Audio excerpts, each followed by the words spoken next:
Hello, awesome people. I hope you are having an amazing day today. So we're going to be taking a look at H.P. Lovecraft's and William Lumley's short story, The Diary of Alonzo Typer, that was published back in his era and so forth. This is a revision of Lumley's short story by Lovecraft after the Cthulhu mythos started to take hold.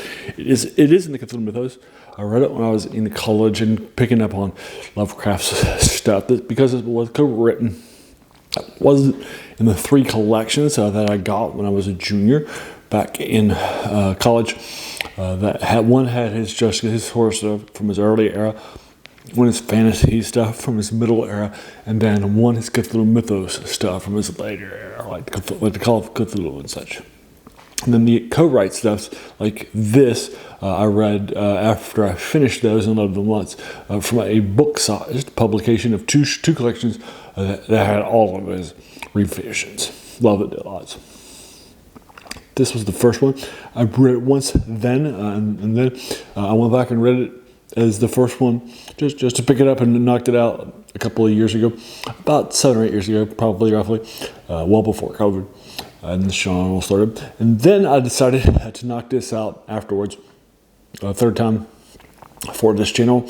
It took me about an hour last night, roughly a little more, like an hour and 5 minutes. It wasn't a long read at all for me to knock it out. I remember thinking that this was an okay short story, but not this magnificently strong work, right? And that memory definitely was true. It's okay. It's not the best short story in the world. It's not the worst short story in the world. It's not the best revision, like things that I've already revised for you, like Winged Death. It's not the best. It's not the worst. It's also not the worst revision either. There are some other ones out there. It's fine. And so forth for William Lumley's editions and so forth. So anyway, so basically what's happening here is that there's a frame story. We're going to be finding out that the diary of Alonzo Typer, who died in 1908, and disappeared then.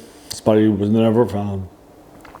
And now we're going at this ancient house that's been around for centuries and has this nasty, nasty history of lots of ghosts and people going there and dying and going crazy, that sort of thing. And then there's also, it's connected to a hill on a menhir on a hill.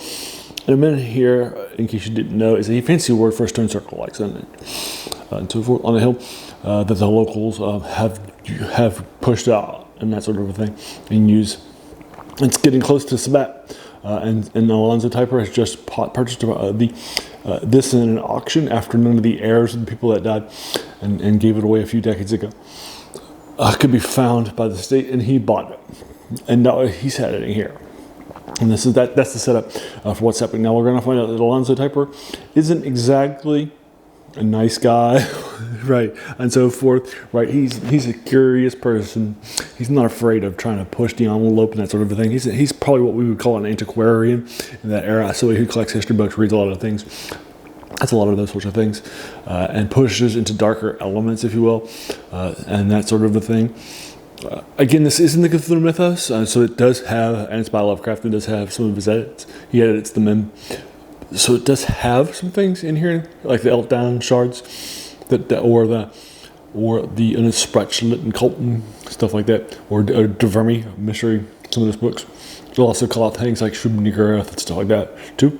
So this is in the Cthulhu mythos that was created back in the Pulp era by Lovecraft. Initially, he kept a lot of his things in the same universe from story to story to story. He encouraged others to use those, and then he brought in things too, like Zathagula from Clark Ashton Smith, the Tale of Zatampa Zyros, which he had initially put in the Mound, but that wasn't published until posthumously in 40.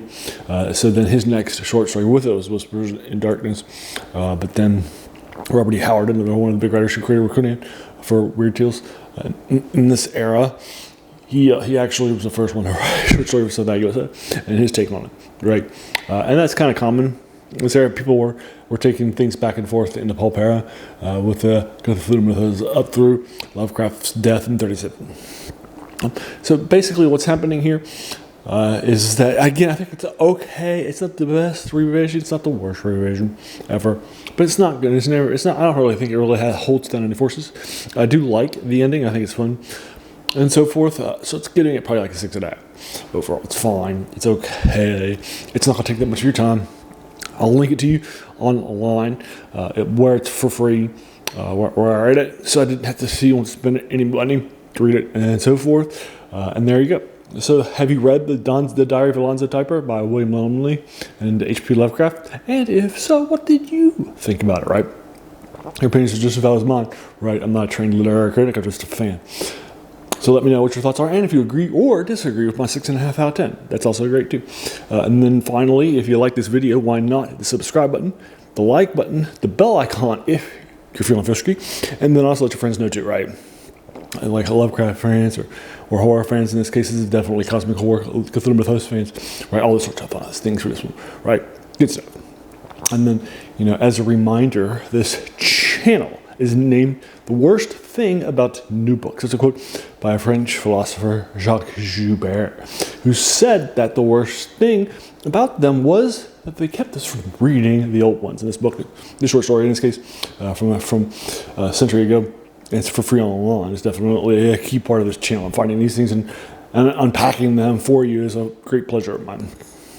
And then finally, I want to thank you so much, for taking some time out of your day and investing it in watching my videos, right? Because we all have so many things that are happening in our lives, and we're pulled in so many different directions. So the fact that you spent this time with me, that's incredibly humbling. And I appreciate it much. So thanks again, and have an amazing day.